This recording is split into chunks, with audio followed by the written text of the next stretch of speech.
¿Qué tal? Buen día. ¿Me escuchan? Buenas tardes. Bueno, les pido a los demás que vayan habilitando las cámaras y los micrófonos. Si vemos que tenemos mucho ruido, entonces lo silenciamos, pero en principio habilitemos también los micrófonos, así podemos tener algún intercambio o quizás ustedes tienen algún comentario que hacer o alguna duda. Lo vamos entonces solucionando mientras hacemos la exposición. Entonces. Buenas tardes. Buenas tardes. Ahora yo les voy a sacar una foto como para la pantalla, como para tener los nombres de todos ustedes. Así lo podemos volcar en la asistencia porque ahora este cuatrimestre, a diferencia del anterior, se le va a dar importancia a la asistencia que tengan entonces a las clases virtuales. Así que les voy a sacar una fotito a la pantalla.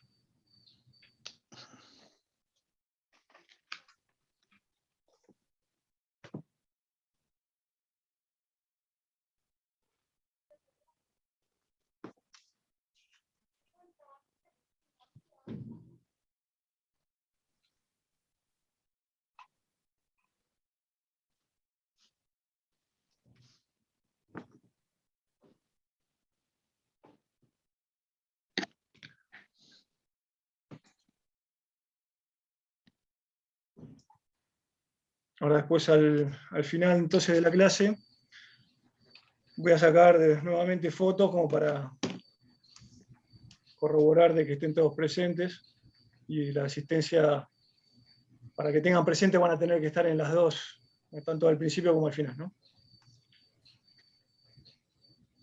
Esperamos unos minutitos entonces y empezamos.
¿Seguro?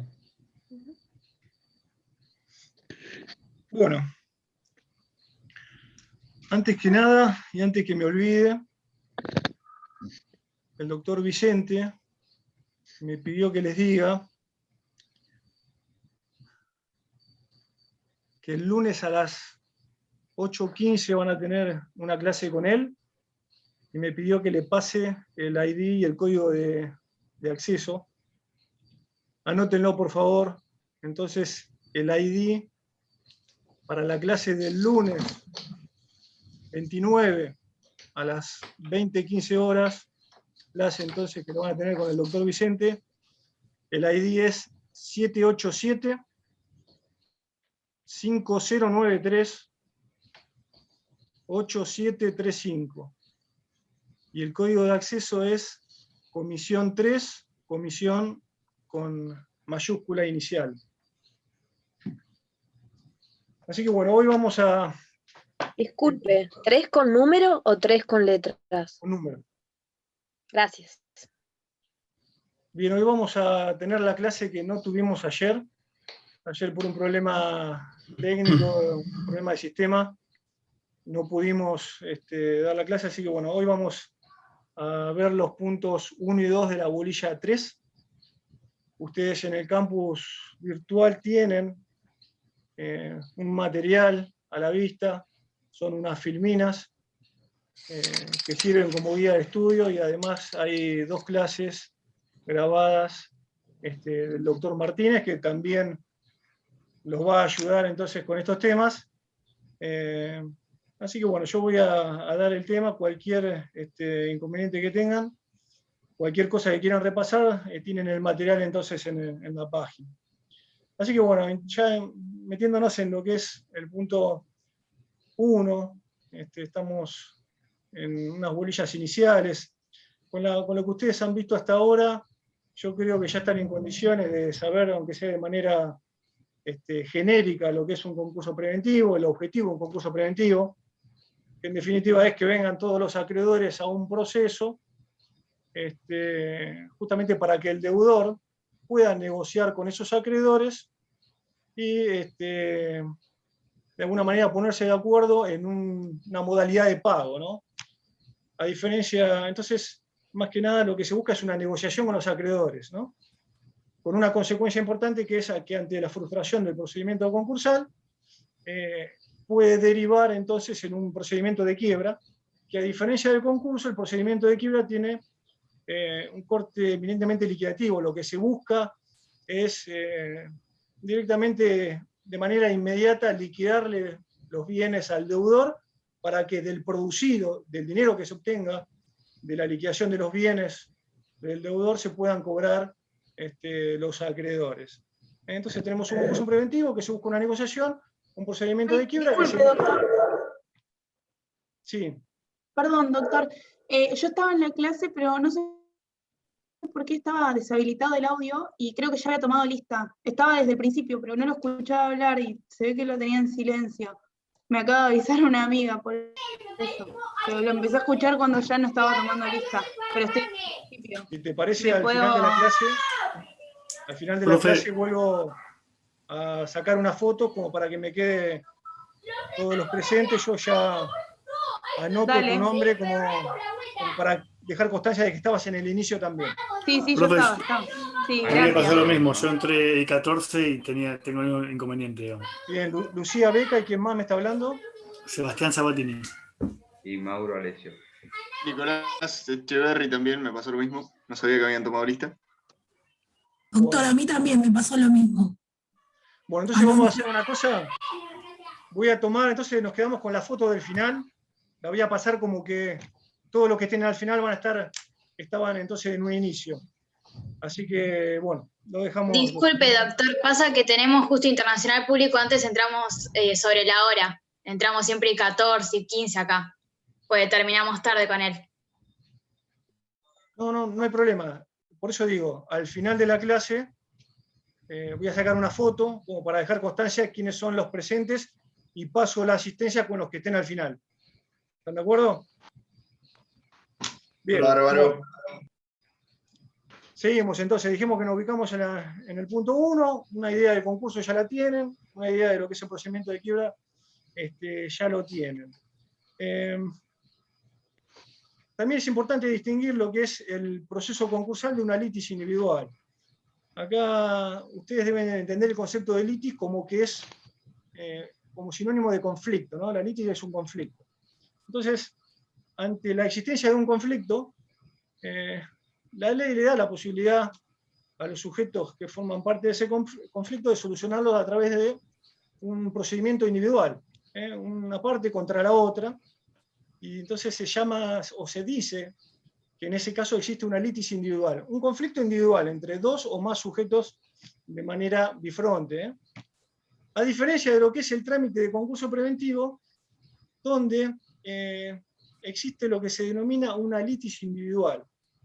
Entonces, ante la existencia de un conflicto, se puede solucionar a través de una litis individual, o si se da el presupuesto objetivo de la cesación de pagos, si el deudor está en cesación de pagos, la ley concursal le da la posibilidad entonces de que se solucione esa litis concursal a través de este procedimiento de concurso.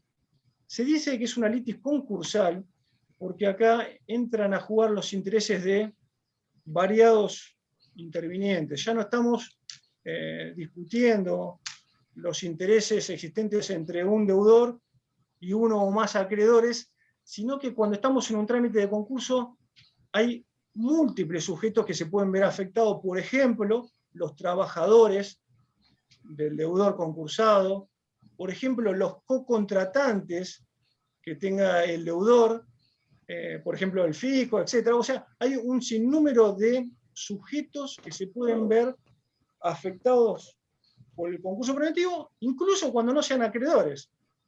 Sobre todo está claro el ejemplo en el caso de los trabajadores. Si este proceso deriva en una quiebra, bueno, seguramente la fuente de trabajo se pierda. Entonces, Garabullo dice entonces que en el procedimiento concursal existe una litis concursal por esa plurisubjetividad de intereses, por ese sinnúmero de intereses que pueden estar presentes en el procedimiento concursal. Por eso entonces se distingue lo que sería una litis principal. En el procedimiento concursal hay una litis principal que tiene que ver con solucionar el estado de cesación de pagos del deudor, y existen litis secundarias que se suscitan como consecuencia del concurso preventivo y que se relacionan con estos interesados que dijimos, trabajadores, cocontratantes, etc. Entonces, entiendan lo que es una litis individual, lo que es una litis concursal, por qué se da esta litis concursal, por estos sujetos intervinientes, y que existe entonces una litis principal y litis secundarias.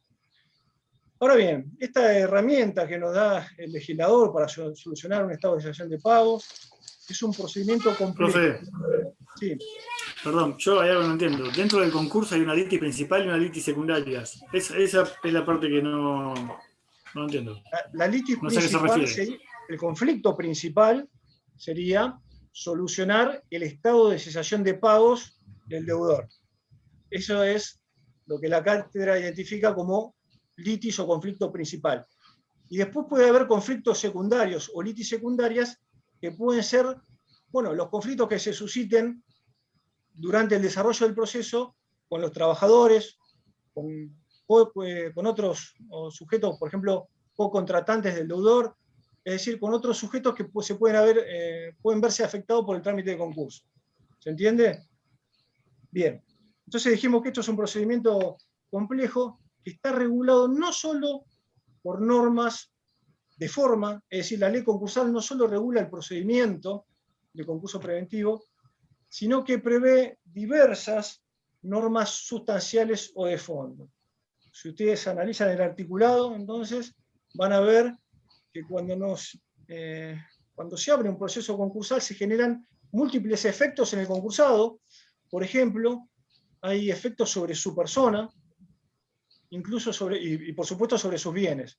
Por ejemplo, hay limitaciones a la salida del país, existe un deber de colaboración del concursado hacia el juez, tiene ciertas obligaciones personales, y con respecto al patrimonio, bueno, hay un régimen de administración que se modifica, hay una administración controlada del concursado y hay una disposición con previa autorización. Es decir, la ley concursal prevé no solo normas, no solo estructura un procedimiento, sino que a su vez prevé determinados efectos que exceden del procedimiento y que se producen o afectan la persona o el patrimonio. Así que bueno, eso como para que tengan una idea de que la ley concursal no solo vamos a estudiar un procedimiento, sino vamos a estudiar entonces otros efectos que exceden de lo que es un simple procedimiento. Esta diferencia de normas procesales o normas sustanciales hace que la cátedra distinga entre el concurso como proceso o el concurso como instituto. El concurso como proceso es el análisis del concurso solo del procedimiento. Y el concurso como instituto es un análisis un poco más amplio, una visión más amplia, donde se analizan los efectos que produce el concurso sobre la persona. ¿Está? Al estar en un estatus de concursado, entonces tenemos ciertas limitaciones. Y eso es lo que se analiza desde la perspectiva del concurso como instituto. A eso se refiere el programa en el punto 1 cuando habla del concurso como proceso y como instituto. Ahora bien, Disculpe, vamos a doctor, ¿podría repetir ese último que dijo con respecto al concurso como proceso y concurso como instituto? El programa en el punto 3.1 habla de concurso como proceso y concurso como instituto. La diferencia es que la ley concursal, dije, no solo establece un procedimiento, sino que prevé múltiples efectos que genera la apertura del concurso sobre la persona del concursado. Dije que generaba efectos en la persona y en el patrimonio, entre otros.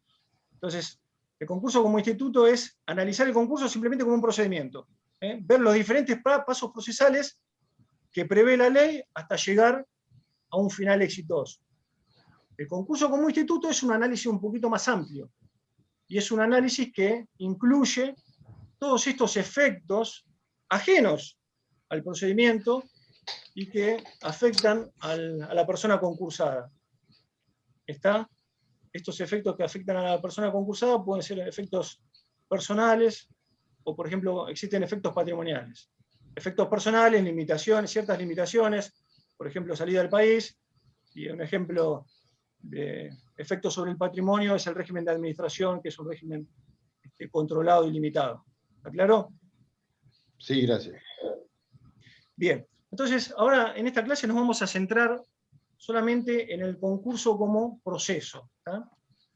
¿Para qué? Para identificar lo que se denominan principios procesales. Para explicar o para que se entienda qué son los principios procesales, ustedes tienen que saber que todo procedimiento está inspirado, toda regulación de procedimientos está inspirado en directivas u orientaciones generales. El legislador, al estructurar un procedimiento, al hacer la ley, lo que hace es adopta en mayor o menor medida ciertas pautas, ciertos principios procesales, y los va a adoptar en mayor o menor medida de acuerdo al fin que se quiera lograr con ese procedimiento. Por ejemplo, en un procedimiento de familia, va el legislador seguramente a hacer prevalecer ciertos principios procesales donde, por ejemplo, sea importante la celeridad del trámite, sea importante una actitud activa del juez en el desarrollo de los procesos y demás. En un procedimiento común u ordinario, donde no está en juego ni cuestiones de familia, ni un interés público, bueno, seguramente esos principios procesales de celeridad y de impulso por parte del juez, bueno, se vean menos en las distintas normas que conforman el procedimiento. Entonces, el legislador entonces va a aplicar diversos principios procesales de acuerdo al tipo de procedimiento que quiera regular. No es lo mismo una familia que uno laboral, que uno concursal o que uno ordinario o común. Ya metiéndonos o intentando analizar qué principios procesales se encuentran en la ley concursal, vamos a hacer entonces una enunciación de lo que el doctor Garauso considera que se encuentran regulados o previstos entonces en la ley 24.522. Esto lo tienen en el libro de Garauso, el concurso como proceso, en el tomo 1. Ahí tienen un detalle de todo lo que vamos a ver ahora. En un principio, ustedes tienen que saber de que la ley concursal, hablando tanto del concurso como en la quiebra, tiene un note inquisitivo. Entonces, primeramente debemos saber que todo el procedimiento concursal tiene una característica o está reglada en su generalidad por el principio inquisitivo.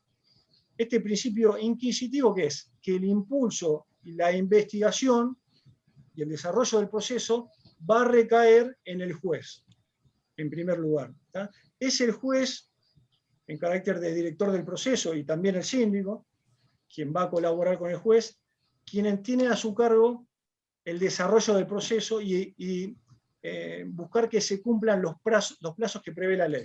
¿Está?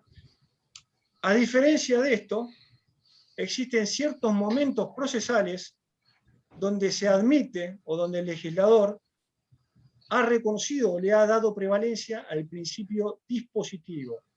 El principio dispositivo, ¿qué es? Bueno, es que se confía a la actividad de las partes el estímulo procesal, y también se confía a la actividad de las partes la aportación de la prueba. ¿Está? Entonces, diferenciemos. La ley concursal está reglada en su generalidad por el principio inquisitivo. El juez tiene que activar de oficio el procedimiento hasta lograr el éxito del concurso preventivo. Incluso es causal del mal desempeño del síndico y es causal de remoción, es causal de mal desempeño del juez y es causal de remoción del síndico que no se cumplan los pasos o los plazos procesales. ¿Tá? Entonces, como regla general, este proceso está de alguna manera caracterizado por un principio inquisitivo, aunque hay ciertos actos procesales donde el legislador ha previsto o ha considerado conveniente que prevalezca el principio dispositivo. Este principio dispositivo lo podemos ver en la etapa de verificación del artículo 32, donde la verificación ya se deja en manos de los propios interesados, o por ejemplo en la etapa de negociación, donde se deja en cabeza del deudor la posibilidad de que formule propuestas de acuerdo con sus acreedores. Estos son ejemplos de determinados momentos donde entonces prima el principio procesal dispositivo, aunque la generalidad es que los procedimientos, tanto de concurso como quiebra, son reglados por, entonces, el principio inquisitivo. Profe, Bien. Sí. este principio inquisitivo es lo que en algún texto aparece como principio de oficiosidad. Sí, el principio de oficiosidad se refiere más que nada al inicio de los procesos. ¿Está? Técnicamente hablando es diferente oficiosidad de inquisitoriedad. Oficiosidad está relacionado con el inicio del proceso, ¿no? En este caso ustedes saben que el concurso preventivo solo puede ser iniciado por el concursado. Por el deudor. Claro, por el deudor. Pero una vez iniciado, sí se desarrolla de manera inquisitiva si hay un impulso por parte del juez. Ok, bien. Gracias. Entonces, principio inquisitivo como regla general, principio dispositivo en algunos momentos particulares del proceso. Segundo principio que enumera entonces el doctor Garauso como que está previsto en el procedimiento concursal es el principio de contradicción. Este principio de contradicción consiste en la prohibición de resolver de los jueces sin que previamente hayan tenido oportunidad de ser oídos quienes pueden ser afectados por una determinada resolución. En definitiva, previo a resolver, tengo que escuchar a todos los que se puedan ver afectados por esa resolución. Este principio de contradicción lo vemos plasmado en la ley concursal, por ejemplo, en los artículos 34 y 200, que en principio significa que previo a dictar la resolución verificatoria, o sea, la resolución que se pide sobre los créditos que se intenten valer en el concurso o en la quiebra, hay un periodo donde se escucha al síndico, se escucha a otros acreedores y se escucha al concursado. ¿Está? Previo a resolver se escucha a todas las partes, para que todos se expidan sobre eso. ¿Por qué es esto? Bueno, seguramente el juez antes de resolver tiene que contemplar diversas oposiciones. Bueno, ante la insinuación de un crédito, el deudor seguramente va a querer oponerse a que ese crédito se incorpore en el concurso para bajar su pasivo. Otros acreedores también pueden oponerse a que se admita esa creencia. ¿Por qué? Porque cuanto menos acreedores haya, más posibilidades voy a tener de cobrar, etc. Entonces, el principio de contradicción es eso, es antes de resolver, el juez escucha a los que pueden verse afectados por esa resolución. Ejemplo de esto lo tenemos en los artículos 34 y 200. El otro principio es el de oralidad. Este es un principio que consiste en que la sentencia se funde sustancialmente en alegaciones que se hayan hecho de manera verbal. El principio de oralidad hace, de alguna manera, o toma como importante lo que se diga de manera oral, previo a resolver. Este principio de oralidad se ve muy poco en el procedimiento concursal, que en definitiva todas las presentaciones son por escrito.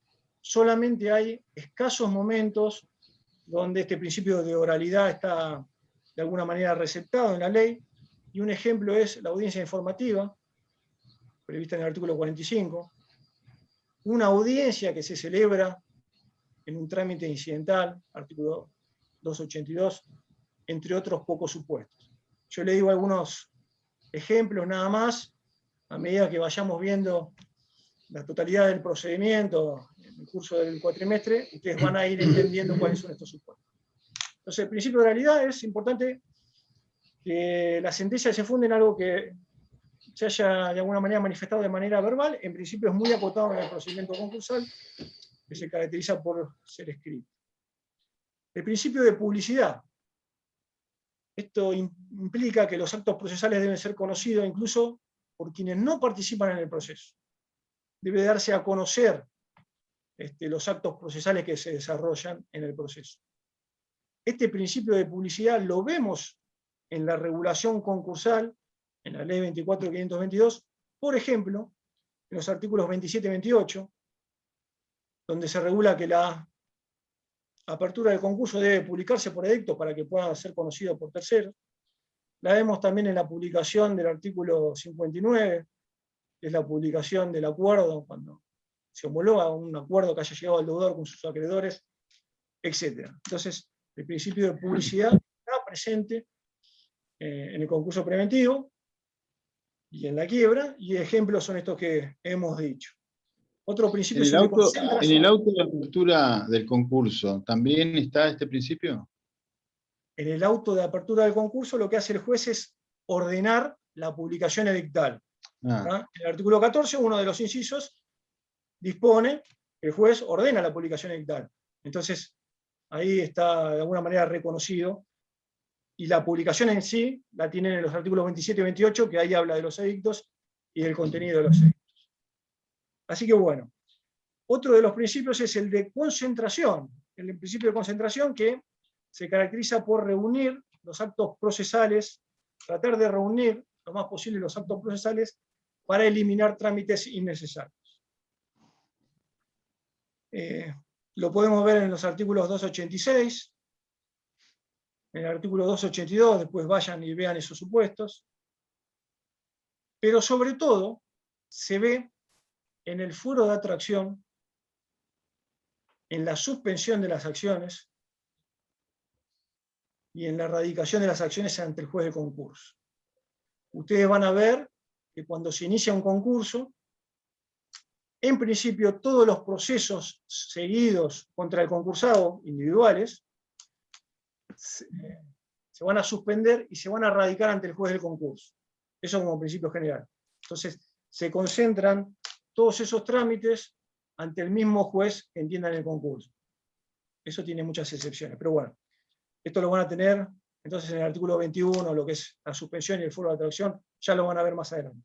Entonces, principio de concentración, tratar de reunir todos los actos procesales para eliminar trámites innecesarios. El ejemplo más importante es suspensión de procesos y la atracción ante el juez del concurso. Otro principio es el de adquisición, que importa que los aportes probatorios que se hagan benefician a todos los intervinientes en el concurso, incluso a quienes no lo hayan aportado. Si hay un acreedor que aportó un determinado material probatorio, una prueba referente a su crédito, puede ser que sea utilizada también por otros acreedores, ¿tá? Justamente por el principio de adquisición. Las pruebas que aporten las partes, los elementos que aporten las partes, van a poder beneficiar o perjudicar a todos los intervinientes. Se adquieren para todos. ¿Claro? Otro principio es el de preclusión. Este principio de preclusión es, en definitiva, la consumación de una actividad procesal por su realización o por el transcurso del tiempo para realizarlo. El concurso preventivo se caracteriza porque hay diferentes etapas, y justamente el principio de preclusión es esto, es vencida la etapa o realizado el acto previsto para esa etapa, ya no se puede realizar en el futuro. Se consuma la oportunidad de realizarlo, precluye la oportunidad de realizarlo.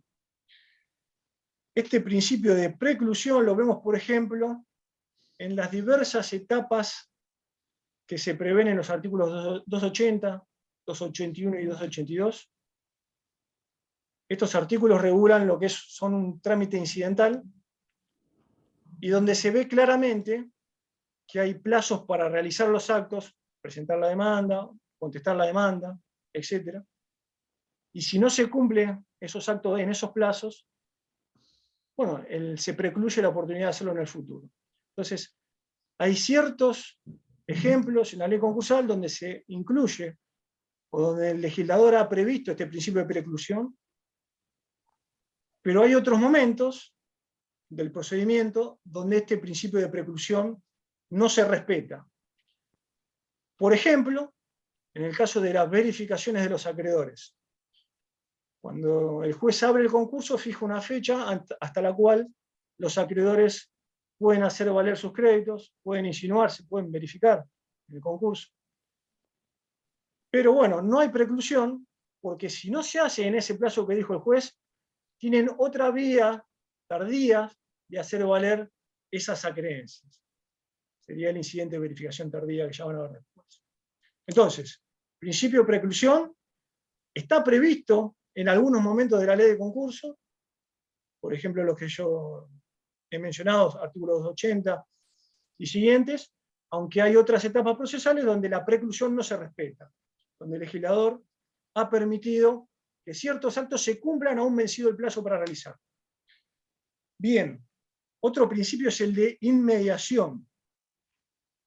El de inmediación es un principio procesal que lo que busca es el contacto directo y personal del juez con las partes o con las pruebas.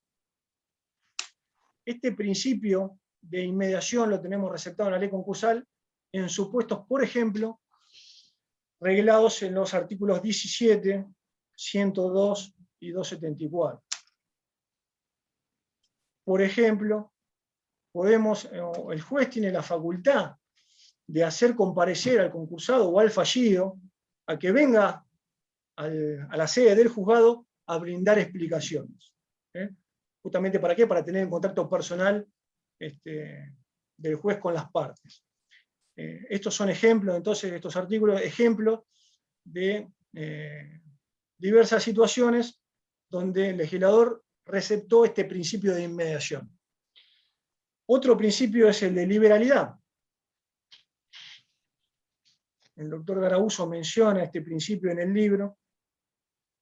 Este principio de liberalidad es el conocido indubio pro debitoris. Es que en caso de duda, lo que debe interpretarse es siempre a favor de la liberación del deudor. En caso de duda, vamos a hacer que el juez va a adoptar una interpretación a favor de la liberación del deudor. O sea, en contra del acreedor. Si bien no hay una norma expresa en la ley concursal que lo prevea, Garauso dice de que este principio surge del espíritu de la ley. Lo que se busca en la ley es, de alguna manera, solucionar ese estado de situación de pago del deudor, y por lo tanto debe primar este principio de que en caso de duda, liberémoslo al deudor. ¿Está? Saliendo de la ley concursal, en el artículo 1068 del Código Civil y Comercial, se prevé expresamente este principio en lo que es relativo a la interpretación de los contratos. Dicen que en caso de duda, tenemos que estar por la liberación del deudor. Eso saliendo de la ley concursal. Bueno, entonces, principio de liberalidad, según entonces el doctor Garauso. Otro de los principios es el de obligatoriedad. El de obligatoriedad significa que las partes no pueden lograr los efectos del concurso por otra vía que no sea someterse al procedimiento concursal. Si yo quiero lograr los efectos que prevé la ley concursal, solucionar esta asociación de pagos, obtener como acreedor el reconocimiento de un crédito, etc., tengo que acudir al procedimiento que prevé la ley concursal. A eso se llama obligatoriedad. Estoy obligado a someterme al procedimiento que previó el legislador para lograr los efectos allí previstos. ¿Está? Un ejemplo claro de esto es la concursalidad que prevé la ley. ¿Por qué? Porque la ley dice que todos los acreedores, por ejemplo en el artículo 32, todos los acreedores que quieran hacer valer sus acreencias ante un deudor concursado deben someterse al trámite de verificación. Todos los acreedores deben verificar sus créditos. No pueden, en principio, agredir o de manera individual al deudor. No puede iniciar acciones individuales, en principio, siempre sometiéndose al trámite concursal.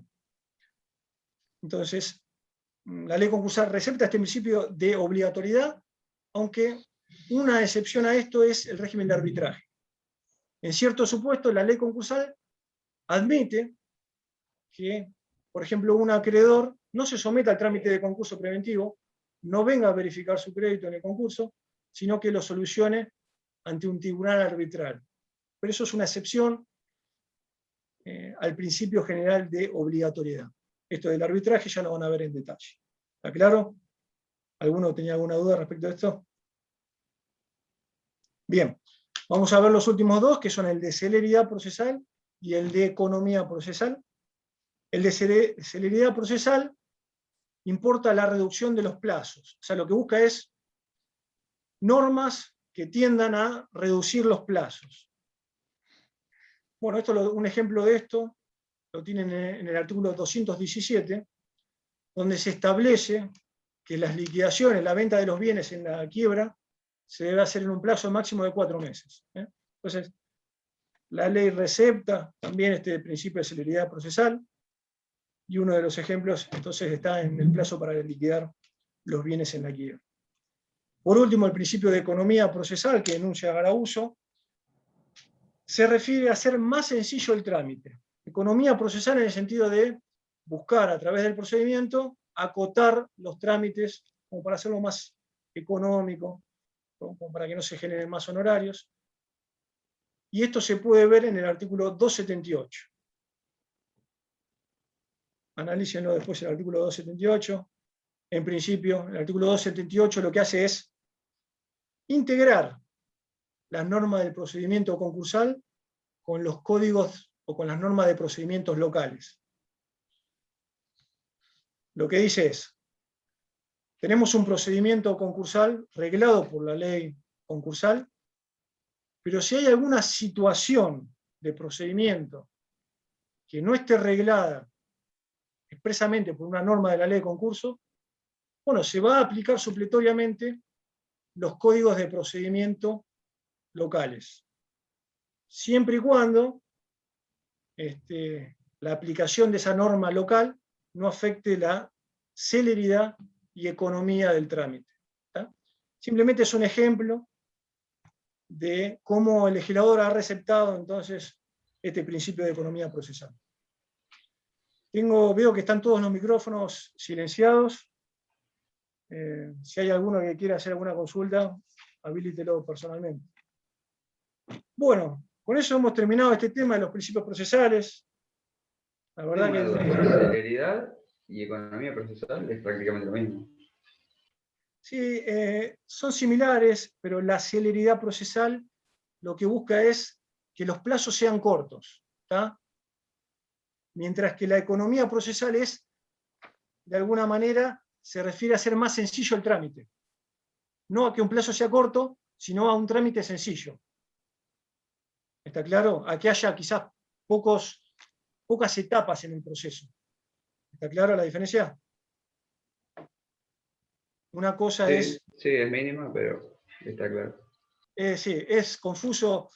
Quizás se puedan llegar a tocar en muchos aspectos, pero bueno, Garauso hace esta distinción, dice, celeridad procesal relativa a normas que busquen plazos reducidos, reducir los plazos, un determinado plazo, por ejemplo, para liquidar un plazo de 4 meses, para liquidar los bienes un plazo de 4 meses. Mientras que la economía procesal es normas que hagan sencillo el concurso preventivo, que eliminen etapas o que prevean etapas más sencillas. Bueno, estos son entonces los principios procesales que enumera el doctor Garauso en su libro, y ver cómo han sido receptados por la ley concursal y en qué medida. ¿Está? Así que bueno, pasamos entonces al siguiente tema del programa, también en el punto 1.3, que habla de el concurso como arquetipo de pluripretensiones. Una cosa media extraña. Pero lo que busca la cátedra con este tema es hacer una especie de clasificación de las diversas pretensiones que podemos encontrar en un concurso preventivo. Pretensiones entendidas como, bueno, diversas peticiones, el objeto de diversas pretensiones. Lo que yo busco a través de una determinada petición. Entonces, la cátedra hace una clasificación y lo que dice es, bueno, esto es un procedimiento complejo, el concurso preventivo, a diferencia de un proceso individual, un proceso complejo, como venimos viendo, con muchas etapas y pasos procesales, con incidentes que se puedan presentar, o sea, con procesos accesorios. relacionados con un concurso, con múltiples intervinientes, y por lo tanto puede existir múltiples pretensiones tanto del deudor como de acreedores, como de co-contratantes, como de trabajadores, etc. Entonces, se hace una clasificación en 5 tipos de pretensiones que podemos ver en el concurso preventivo. Pretensiones instituyentes de procesos concursales, la primera. Pretensiones incorporativas de créditos y de bienes. Pretensiones esto igualmente, el que no quiera perder tiempo escribiéndolo ahora, lo tienen en las filminas, en el PowerPoint, digamos, ya lo tienen ahí, así que bueno. Pero sería la primera, pretensiones instituyentes de procesos concursales. La segunda, pretensiones incorporativas de créditos y de bienes. La tercera, pretensiones de exclusión de créditos y bienes. La cuarta, pretensiones de reconocimiento de derechos. Y la quinta, pretensiones recompositorias. ¿Qué son estas pretensiones? ¿O a qué se refieren? Bueno, las pretensiones instituyentes de procesos concursales son las solicitudes, las pretensiones que buscan abrir procesos concursales. Instituyen, abren, hacen nacer los procesos concursales. Entonces, ejemplos de estas pretensiones instituyentes de procesos concursales, bueno, ¿cuál sería la inicial, la primera? ¿A quién se le ocurre cuál es la pretensión? La demanda de concurso. La demanda de concurso preventivo, perfecto. Esa es la primera pretensión instituyente de un proceso concursal que encontramos en la ley. Una solicitud que pretende abrir un proceso concursal. Otros ejemplos es el pedido de conversión de quiebra en concurso preventivo, la solicitud de quiebra indirecta, la solicitud de quiebra por acreedor, la solicitud de propia quiebra, la solicitud de extensión de la quiebra. Bueno, esos son ejemplos de pretensiones instituyentes de procesos concursales. Pasamos a la segunda, que serían las pretensiones incorporativas. Y acá tenemos inicialmente las pretensiones incorporativas de personas o subjetivas. ¿Cuál es lo que busca esta pretensión es la incorporación de una persona al trámite de concurso, como acreedor? Por ejemplo, ¿cuál sería entonces una pretensión incorporativa? Quizás ustedes todavía no la vieron, pero algo hemos hablado. ¿Cuál sería un claro ejemplo de una pretensión incorporativa de personas? Es decir, un pedido de alguien que pretende incorporarse al proceso como acreedor. ¿Cuál sería esa pretensión? No es la de ¿Cómo se verificación. convoca? El pedido verificatorio, perfecto, o una insinuación. ¿Cómo? Insinuarse el proceso a través de una verificación. Perfecto, perfecto. A través de un pedido de verificación. Exacto. Eso sería una pretensión incorporativa, subjetiva o de persona. Pretende que se incorpore al proceso una persona. Estos ejemplos los tienen en los artículos de verificación, puedo citar el 32, el 200, etc. Pretensiones incorporativas de bienes. Estamos que en el punto 2 de pretensiones incorporativas teníamos de créditos, de acreedores o de bienes. Ahora vamos a ver la de bienes. Estas pretensiones incorporativas de bienes, dice la cátedra que están relacionadas con la preservación de la integridad del patrimonio. Son peticiones que se van a hacer en el proceso tendientes a mantener la integridad del patrimonio. Justamente se pretende mantener la integridad del patrimonio porque en caso de que el proceso concursal derive en una quiebra, la garantía de cobro de los acreedores va a ser el patrimonio, o mejor dicho, el activo. Entonces, se busca en el concurso preventivo, y también en la quiebra, preservar la integridad del activo, ¿no? de los bienes que componen el patrimonio.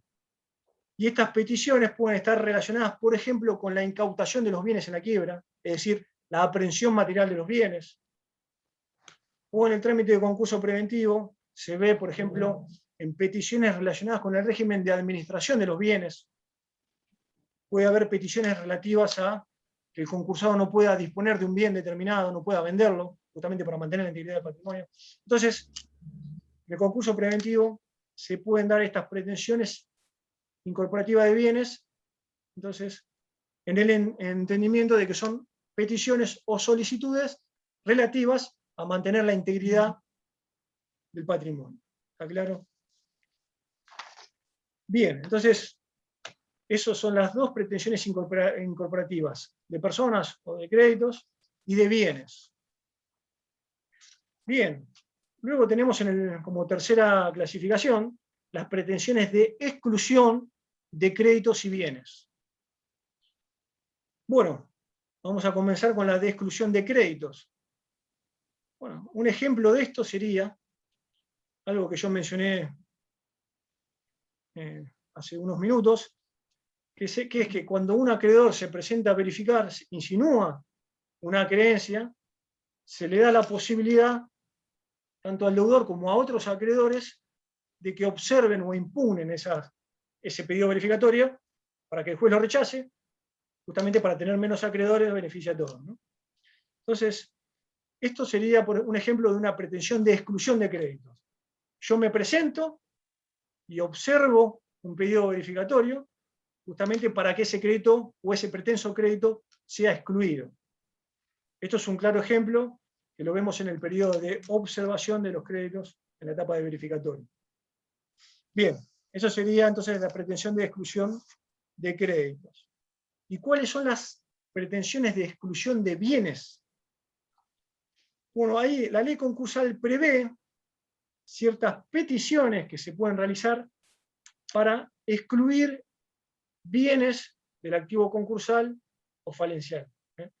Excluir bienes del activo de la quiebra o del activo del concurso.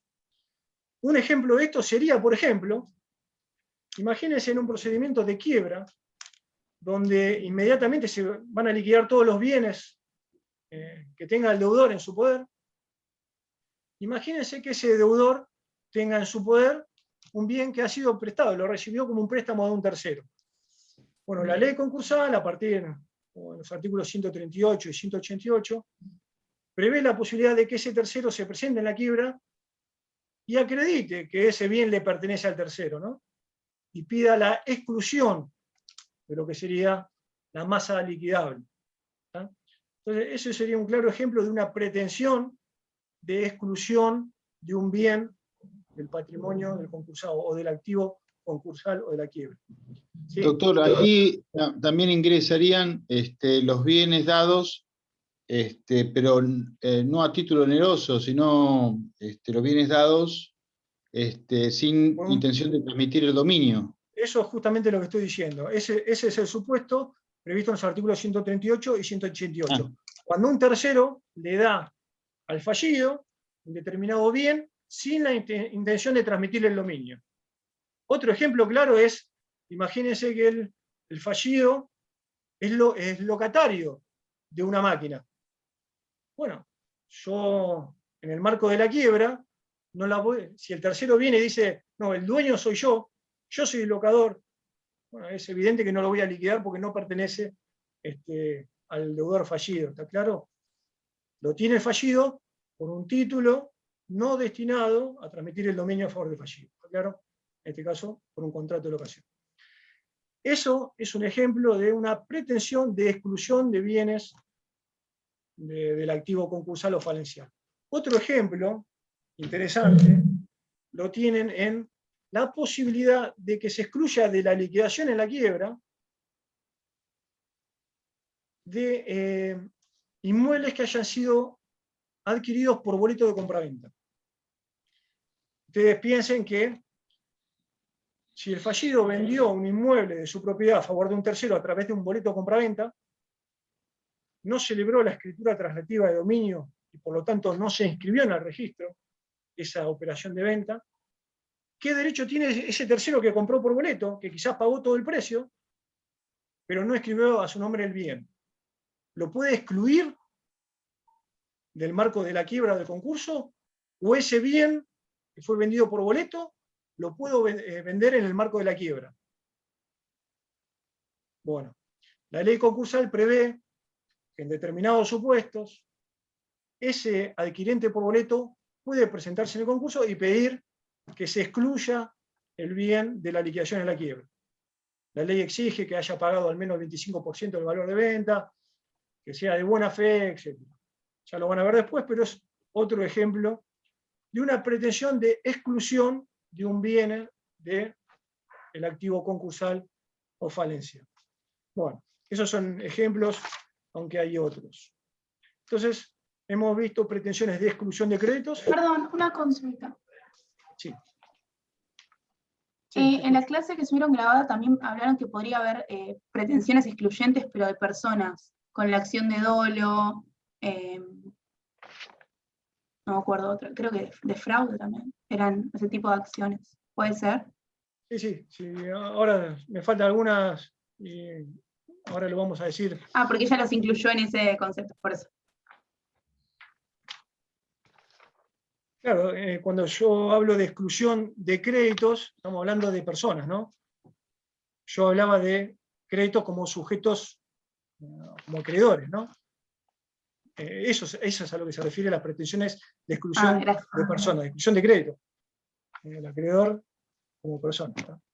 Así que bueno, hemos visto entonces pretensiones instituyentes, las que dan inicio, pretensiones incorporativas de crédito, la verificación, por ejemplo, y de bienes, esto último relativo a pretensiones tendientes a la integridad del patrimonio. Hemos visto pretensiones de exclusión de créditos o de personas y de bienes. La de exclusión de créditos o de personas se da en el periodo de observación de créditos, por ejemplo, y de bienes son estos ejemplos que yo di, bienes de tercero, el caso del boleto de compraventa. Doctor, Luego, una consulta. Sí. Yo. Escucho. ¿Las pretensiones excluyentes subjetivas están dentro de las de los créditos? Claro, lo que pretendo es excluir a una persona del concurso. Las de persona o las subjetivas es lo que acabo de decir, son las de crédito. Es la que yo hago referencia cuando digo pretensiones excluyentes de crédito. Si yo, ante una insinuación de un acreedor, me presento, lo impugno esa verificación para que el juez la rechace, lo que estoy pretendiendo es excluir a esa persona, excluir a ese acreedor del trámite de concurso de quiebra. ¿Está claro? Perfecto, sí, gracias. Bien, vamos a pasar entonces a lo que serían las pretensiones de reconocimiento de derecho.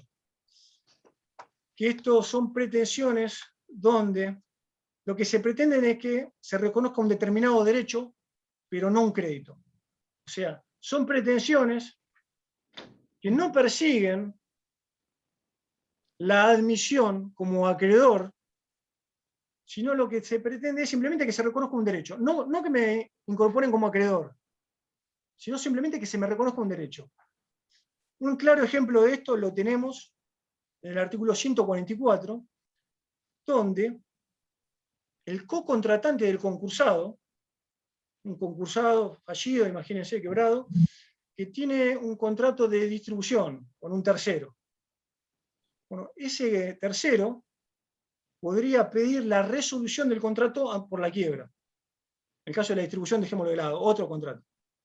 Entonces, el fallido tiene un contrato, había celebrado un contrato con un tercero, y ese tercero se presenta en la quiebra, no pretendiendo que se lo incorpore como acreedor a partir de ese contrato, sino lo que pide es que se le resuelva el contrato por motivo de la quiebra. Entonces, es una pretensión donde un tercero pretende que se le reconozca un derecho, es decir, la existencia de un contrato, y que se le reconozca la posibilidad de resolverlo. ¿Está? Es una pretensión donde, insisto, no se pretende que se incorpore el peticionante como un acreedor. Otro ejemplo quizás más claro de estas pretensiones de reconocimiento de derecho la tenemos en el artículo 275, inciso quinto. Este inciso prevé la posibilidad de que ciertos empleados en relación de dependencia del fallido, concursado, se presenten en el proceso y pidan una certificación de servicio para presentarlo ante las autoridades de la Seguridad Social, un tema jubilatorio. Entonces, esto sería una pretensión de un trabajador del fallido, donde lo único que pretende ese trabajador es que se le reconozca que existe una relación laboral y que se le dé un certificado para presentar ante la autoridad de la Seguridad Social. ¿Está claro? No pretende que se le reconozca una creencia como trabajador, sino simplemente que se le reconozca que es empleado y que se le expida ese certificado. ¿Está? Pretensión de reconocimiento de derecho. Bien, por último, encontramos entonces a las pretensiones recompositorias. Que estas pretensiones recompositorias lo que buscan es recuperar la potencia y la capacidad perdidas del patrimonio de la quiebra o del concurso. Lo que busca es recuperar o recomponer un patrimonio que de alguna manera fue afectado o desmembrado. Por ejemplo, a ver, vamos a pensar un poquito. Si alguno quiere presentar un trámite de concurso preventivo, ustedes son deudores que están analizando presentarse en concurso preventivo. ¿Qué se les ocurre que van a hacer, que podrían hacer respecto de los bienes que ustedes tienen? ¿Qué harían ustedes si tienen bienes a su nombre? O si quieren pedir una quiebra, su propia quiebra. ¿Qué harían con sus bienes? ¿O qué analizarían respecto a los bienes? ¿Ustedes pensarían, bueno, ¿qué sería desafectarlo? Es un fraude, ¿no? Pero intentaría trasladarlo a nombre de otra persona. Obviamente, si yo me voy a presentar, o si yo estoy analizando la posibilidad de presentarme en concurso, con una posibilidad que el concurso se frustre y que vaya a una quiebra, o en el caso de que yo analice presentarme en quiebra, pedir mi propia quiebra, lo que voy a tratar de hacer, ¿qué es? Bueno, antes de hacerlo, de alguna manera sacarme los bienes encima, para que los acreedores no tengan de dónde cobrarse. Bueno, en principio, eso en la quiebra va a hacer que los acreedores no cobren nada, que mis bienes no se vean afectados porque los saqué de mi titularidad. Y en el concurso preventivo va a ayudar mucho en la negociación. ¿Por qué? Porque los acreedores que van a negociar propuestas de pago que le haga el concursado, seguramente van a ser más accesibles si el concursado no tiene bienes a su nombre, van a aceptar propuestas de pago muy inferiores a sus créditos, porque van a decir, bueno, si este proceso deriva en una quiebra, en la quiebra no voy a cobrar nada si no tiene bienes a su nombre. Bueno, entonces, la inexistencia de bienes a nombre del concursado también tiene relevancia cuando se analiza, ¿no?, una presentación de este tipo. Entonces, como es común que se vean estas situaciones donde los concursados o los fallidos se sacan bienes de encima antes de la presentación concursal, existen la posibilidad, la ley concursal prevé la posibilidad de alguna manera, de realizar trámites tendientes a la integración del patrimonio que fue desmembrado. Para eso tenemos las acciones de ineficacia concursal. Eso es un ejemplo típico de pretensiones recompositorias, que lo que se busca es, de alguna manera, quitarle efecto a esos actos de transmisión que hizo el fallido o el concursado previo al inicio de los trámites, de alguna manera dejarlo sin efecto y que ese bien vuelva a la titularidad del deudor. Otro ejemplo de la pretensión recompositoria es las acciones de responsabilidad de terceros o de responsabilidad societaria, esto es, acciones o pretensiones tendientes a hacer responsable a terceros o a los socios de la sociedad fallida o concursada por conductas que hayan perjudicado al deudor, que hayan llevado al deudor a esta situación de insolvencia, entre otras. ¿Está? Son ejemplos de pretensiones recompositorias. Partimos de la base de un activo desmembrado, o de alguna manera afectado, y lo que se busca es que se recomponga ese activo justamente para... Disculpe, doctora, ¿entrarían las de responsabilidad civil, las comunes, del derecho común? Bueno, sí, cualquier acción, ya sea las previstas específicamente en la ley concursal, o podemos ir a las de responsabilidad civil de la ley del Código Civil y Comercial, la ley de fondo, cualquier acción podría ser entendida que es una pretensión recompositoria siempre y cuando lo que se busque sea, de alguna manera, recomponer ese patrimonio afectado. ¿Está Preservar claro? patrimonio. Por eso lo que yo estoy diciendo son simples ejemplos. Bueno, puede haber muchas situaciones que encuadren dentro de esta clasificación. Entonces, hemos visto que es una pretensión, es el objeto, lo que yo pido a través de una solicitud, y hemos clasificado en pretensiones instituyentes del proceso, las que abren el proceso, pretensiones incorporativas de créditos, o de acreedores, o de sujetos, o de personas, y de bienes, pretensiones de exclusión de créditos, o de personas, y de bienes, y pretensiones de reconocimiento de derecho, en caso del trabajador que busca ese certificado para presentar ante el régimen de la seguridad social, y pretensiones de recompositorias, justamente para recomponer ese patrimonio que fue afectado por uno de estos actos que venimos hablando. Bien, con eso terminamos entonces el punto 1 de la bolilla 3.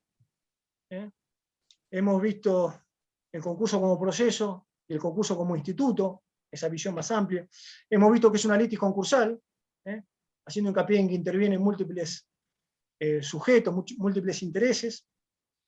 Hemos visto la recepción en la ley de los principios procesales, en qué medida los principios procesales que hemos mencionado han sido recepcionados por la ley concursal. Y hemos visto las pretensiones que podemos encontrar en un trámite de concurso preventivo o de quiebra, haciendo alusión en el programa a eso cuando habla del concurso como arquetipo de las pluripretensiones. Se refiere con esto a que es un modelo de proceso donde existen múltiples y diferentes tipos de pretensiones que confluyen para lograr ese resultado. Bueno, pasamos entonces rapidito al punto 2, que el punto 2 tiene que ver con los órganos del concurso. ¿Ustedes ya han visto alguna línea de tiempo? No vieron. Bueno. Voy a hacer entonces nuevamente referencia a la complejidad que tiene este proceso concursal o falencial. Este tipo de procesos universales son procesos complejos, con múltiples intervinientes, con múltiples etapas, con trámites accesorios al trámite principal de concurso o quiebra, con lo cual es necesario múltiples funcionarios u órganos que lo lleven adelante. Cuando hablamos de órganos o funcionarios de los concursos, no hablamos de los acreedores, ni de los deudores, ni de los terceros, sino hacemos hincapié a los funcionarios, empleados y demás encargados de llevarlo adelante. No intervienen con un interés propio, sino en cumplimiento de una función. Por ejemplo, el órgano jurisdiccional, el juez, interviene en cumplimiento de una función. No tiene un interés propio en el proceso, pero bueno, es un sujeto encargado de llevar adelante el procedimiento.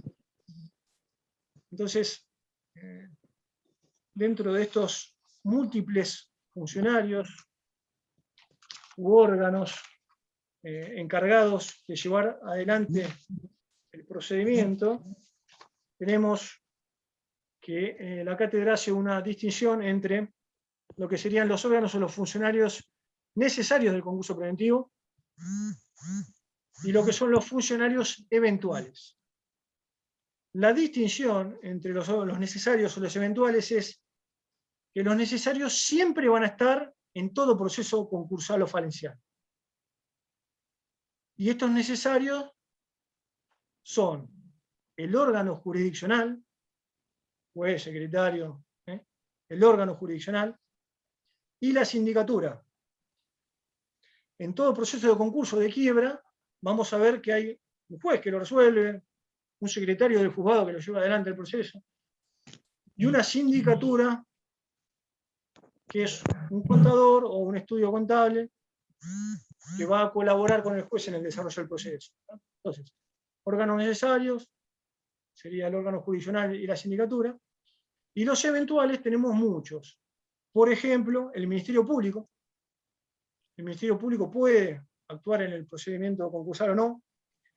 Administradores, coadministradores, veedores, enajenadores, oficina de mandamiento, registro de concurso, comité de control. Todos estos eventuales son sujetos que pueden o no estar entonces en un proceso de quiebra o de concurso preventivo. Vamos a centrarnos inicialmente en lo que es el órgano jurisdiccional. Esto hace alusión al que administra la justicia, ¿no? Al juez, al juzgado.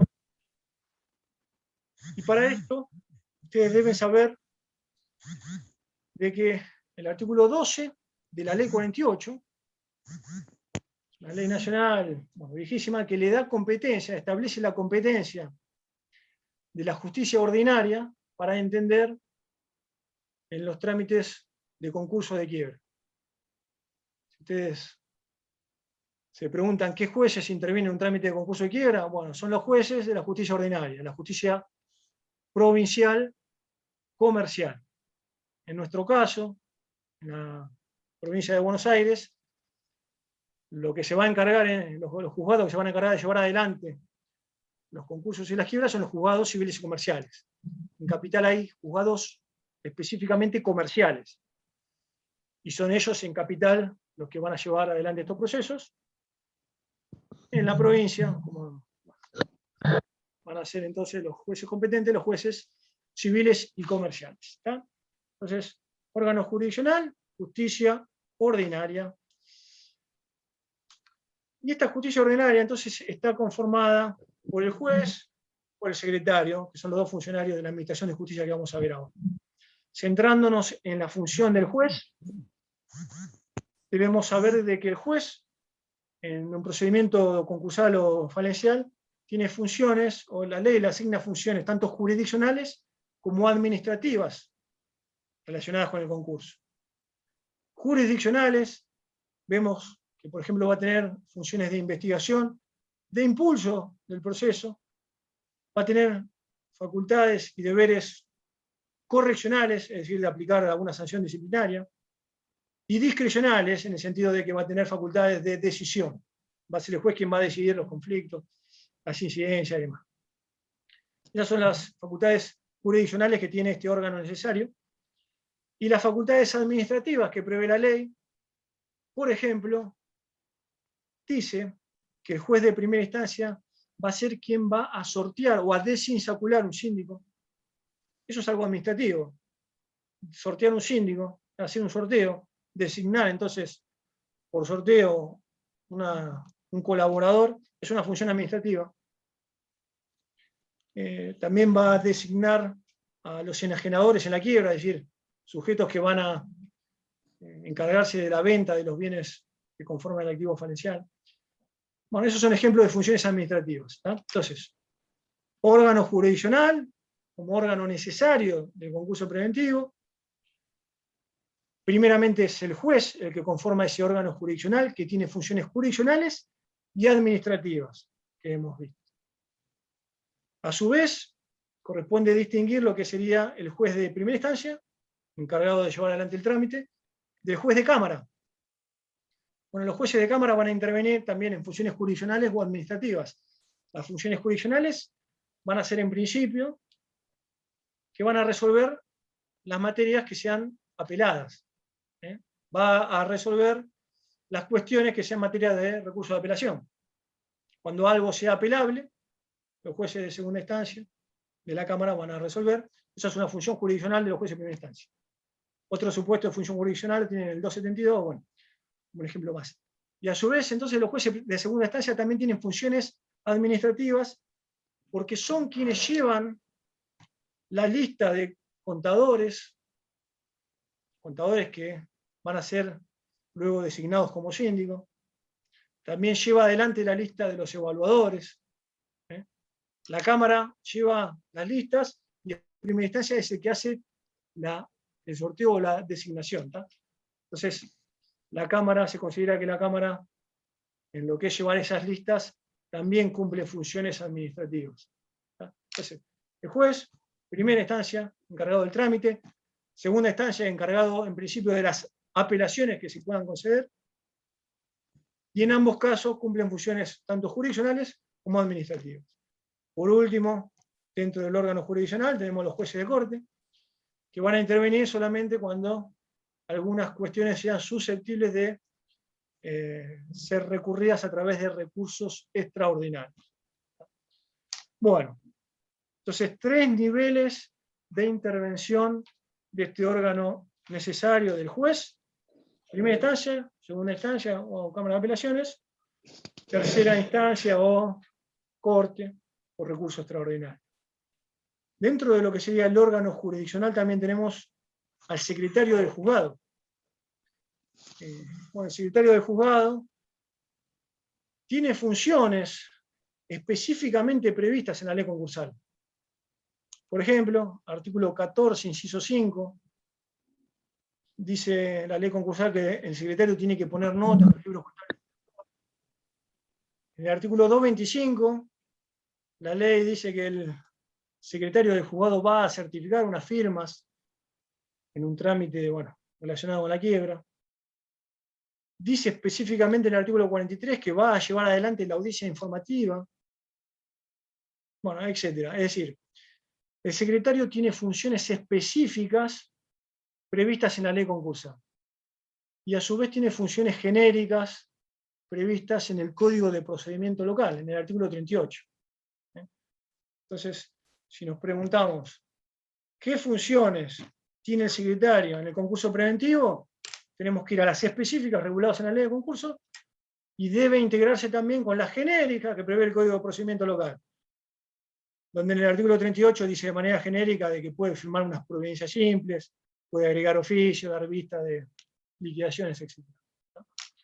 Entonces, distinguimos órganos necesarios de eventuales, centrándonos en el órgano, en órganos necesarios tenemos al órgano jurisdiccional y a la sindicatura, el órgano jurisdiccional conformado por el juez y el secretario, con las funciones que hemos visto. Ahora, ¿qué otros, además de lo que es el órgano jurisdiccional, dijimos que está la sindicatura como órgano necesario? La sindicatura lo vamos a dejar porque eso van a tener una clase específica donde le van a explicar los alcances, las funciones y demás respecto de la sindicatura. Entonces, vamos a pasar entonces a lo que serían los funcionarios eventuales. Dentro de los funcionarios eventuales, es decir, que pueden estar o no en un trámite de concurso, tenemos al Ministerio Público Fiscal. ¿Cómo interviene el Ministerio Público Fiscal? ¿En qué casos? Bueno, la ley dice, la ley concursal dice, o le da intervención en un supuesto donde se plantea una incompetencia. Esto lo tienen previsto en el artículo 100. Esto es en el ámbito de la quiebra. Si hay un planteo de incompetencia del juzgado para entender en esa quiebra, necesariamente dice el artículo 100 que se le debe dar una vista al fiscal como para que emita un dictamen previo a resolver. Bueno, eso es una intervención del fiscal que está prevista en la ley concursal. Otro supuesto es el previsto en el artículo 258.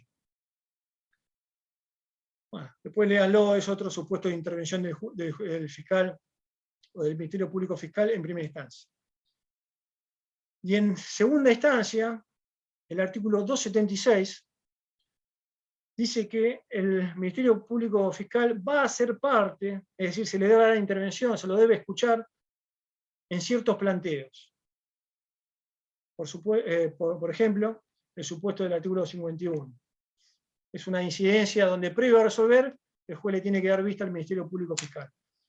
Lean entonces, relativo a la intervención del Ministerio Público Fiscal en primera instancia, el artículo 100 y el 258, y respecto a la intervención del Ministerio Público Fiscal en la alzada, lean el artículo 276. Bien, o sea, es el Ministerio Público Fiscal, la Fiscalía, interviene de manera muy reducida en el proceso y solamente se le da intervención para que emita un dictamen en estos supuestos. Solamente se lo escucha, el juez lo escucha antes de resolver. Bien, entonces, primer ejemplo de funcionarios eventuales es el Ministerio Público Fiscal. Segundo ejemplo de funcionarios eventuales es el administrador o el coadministrador. Este sujeto puede estar en una quiebra o en un concurso o no. Por ejemplo, ¿dónde está previsto en la ley concursal la intervención de un administrador? La ley en el artículo 17 dice que el juez puede aplicar al concursado determinadas medidas, si se quiere, disciplinarias. Podemos discutir ese término, pero bueno, disciplinarias. Esto es, que ante determinadas inconductas del concursado, el juez lo puede de alguna manera sancionar,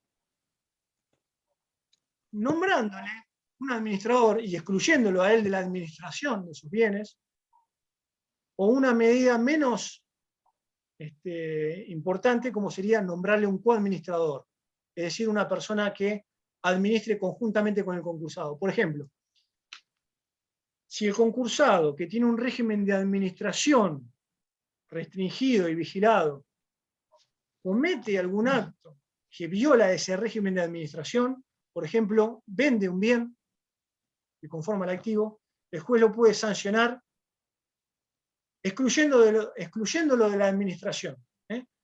Dice, vos incumpliste con este régimen, bueno, como de alguna manera sanción, y para resguardar el patrimonio, el activo, yo nombro un administrador en tu reemplazo.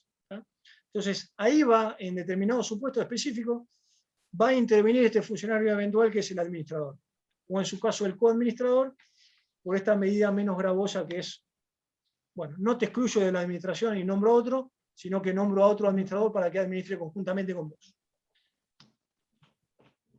Además de un administrador, puede ser que el juez tome una medida menos gravosa que el coadministrador, por ejemplo, el nombramiento de un veedor ante esta conducta que hemos visto, en cuyo caso este veedor no va a intervenir en la administración, sino que simplemente va a ver lo que está haciendo el concursado y va a fiscalizar lo que haga y le va a informar al juez justamente para evitar que haga estas maniobras que hemos estado viendo. Entonces, en determinados supuestos, se puede ver que en el concurso se designe e intervenga un administrador, un coadministrador o un veedor. Otro funcionario eventual son los estimadores o evaluadores. Esos son determinados funcionarios que en realidad son bancos de inversiones o entidades financieras que lo que hacen es estiman el valor de las acciones o cuotas representativas de capital, eso es en el trámite de quiebra, pero bueno, digamos que intervienen en algo muy específico. La intervención de este funcionario eventual la tienen en el artículo 262. No hace falta que lo sepan. Simplemente es un ejemplo de otros funcionarios que pueden estar o no. La oficina de mandamientos, esto es un organismo eventual, se encarga de las notificaciones, de diligenciar las intimaciones, de realizar diligencias de incautación de bienes, etc. Esto podría estar, o en algunos quizás no. Otro organismo eventual previsto en la ley es el registro de concursos. En el artículo 295 y 296, la ley concursal prevé la existencia de este registro, pero sepan de que este registro nunca se creó. Este registro tiene las funciones de llevar justamente asentados todos los procesos de concurso o quiebra que se inician. La idea de la creación de este registro era de que no se inicien dos concursos sobre la misma persona en diferentes jurisdicciones. Justamente ante la apertura del concurso, lo que tendría que hacer el juez es pedir un informe de registro de concurso para que informe si existe otro abierto. En cuyo caso, prevalece el anterior. Ese registro nunca se creó, pero estas funciones de ir registrando los concursos que se van abriendo, las lleva el registro de juicios universales actualmente. Como no se creó el registro de concursos, se suple con el registro de juicios universales, que es un registro que no solo lleva entonces, no tiene asentados solamente los procesos de concursos y quiebra, sino que además tiene asentados todos los procesos universales que se inician. Por ejemplo, también lleva asentados los procesos de sucesiones y demás. Y ya termino y pasamos a una etapa de consultas. Por último, como funcionarios o eventuales, tenemos el comité de acreedores, que pueden estar o no en un procedimiento de concurso de quiebra, y eso también lo van a ver cuando vean sindicatura. Entonces, en definitiva, el punto 2 de la bolilla 3, lo que pretenden que tenga claro es cuáles son los órganos o funcionarios que llevan adelante el concurso preventivo o la quiebra, entendiendo entonces que hay necesarios, que están siempre en todo concurso, y eventuales que pueden estar o no. Los necesarios son el juez o el órgano jurisdiccional, conformado por el juez y secretario, y la sindicatura, y los eventuales son todos estos que hemos estado viendo. Bueno, abrimos entonces un ratito como para, si hay alguna duda. Doctor, Doctor, es muy probable que se me termine la batería, no me funciona bien ¿Usted tomó asistencia ya? Sí, ahora aprovecho y saco ya las fotos, así ya los libero a los que se quieran desconectar, y bueno, los que se quieran quedar para que tengan alguna duda. Bueno, Yo por si se corta. Saco una foto entonces ahora.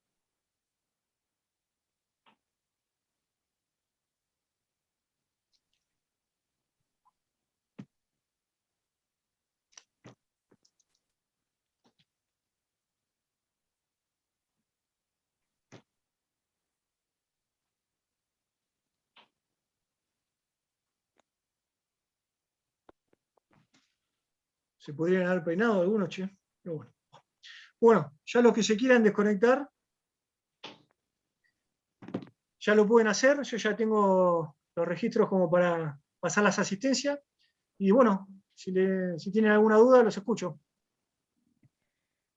Profe, el registro... sí, habla, no sé quién quería. No, ¿Quién está hablando? Sí, perdón. Alejandra. Sí, Alejandra. ¿Cómo le va, doctor?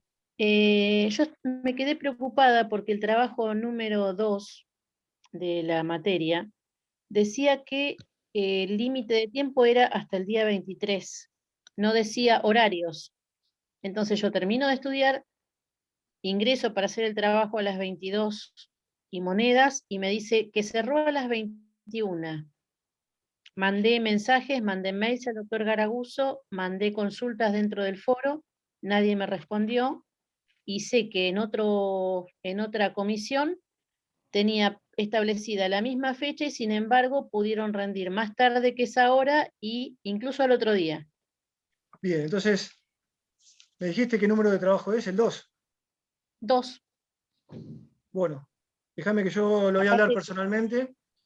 Voy a Estudié con transmitir un entusiasmo, y cuando dije, bueno, ya está, bueno, me pongo, y ahí ya me empecé a escribir a todos, porque no sé realmente si era porque el plan era viejo, si tenía que ser el nuevo, no había ninguna aclaración al respecto.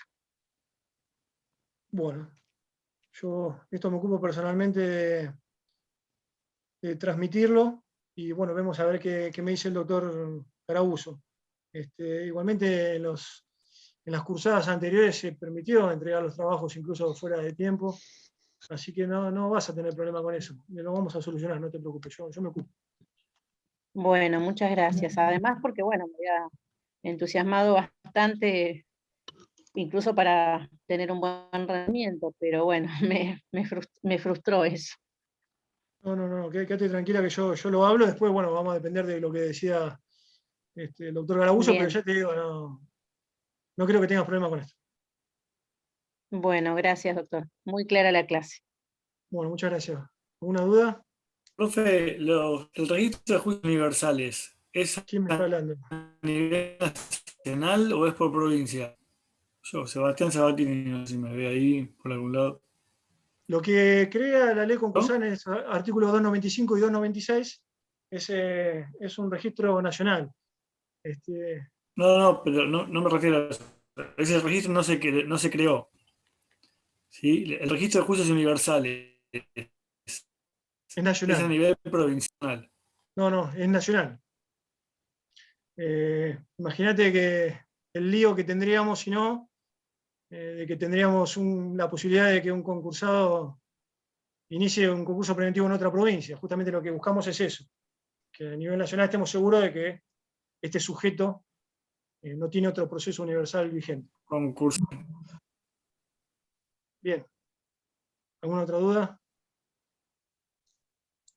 ¿No? Bueno, les agradezco la atención y bueno, tengan en cuenta, recuerden esto lo que le pasé. Si lo vuelvo a pasar, tengan en cuenta lo que les dije relacionado con la clase del lunes, 20:15, lunes 29, la da el doctor Vicente, el ID de la reunión es 787-5093-8735 y el código de acceso es comisión 3, donde la C de comisión es con mayúscula, como para que estén conectados el lunes. Así que bueno, le agradezco la atención y nos estaremos contactando en alguna clase futura. Muchas gracias. Gracias.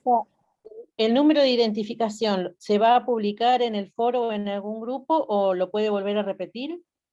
Se lo vuelvo a repetir porque me pidieron expresamente que lo mencione, o sea que para mayor seguridad, no tengo la seguridad de que lo pongan en el foro, así que el ID de la reunión es 787-5093-8735.